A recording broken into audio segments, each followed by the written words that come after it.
এই হলো আমার আপডেট হলো, মানে আমি ফ্লিপকার্ট থেকে যে প্রোডাক্টটা নিয়েছিলাম ওদের জন্য, তো ওরা ওটা খুব ভালোই খাচ্ছে। আমি জানতাম ওটা খাবে, আর কোনো অসুবিধাও হচ্ছে না, ঠিকঠাকই আছে, বেশ বড় বড়ও হয়ে উঠছে। সোনু মনুরা গবদু গুবদু গুবদু গুবদু হয়ে উঠছে।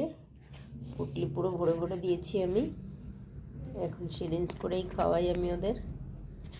আরেকটা এখানে কোথায় ঢুকে আছে, এই পুচকু ঘুমোচ্ছে সবার নিচে, ওখানে চিত হয়ে ঘুমোচ্ছিল এখানে। শ্যানো শ্যানো, আমার দিন কেটে যায় এসব করেই, ভালোই লাগে।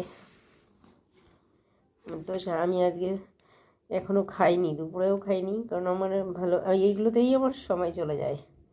আমার চা খেতেও মনে থাকে না, আমার কিছুই মনে থাকে না, শুধু এদের নিয়ে যদি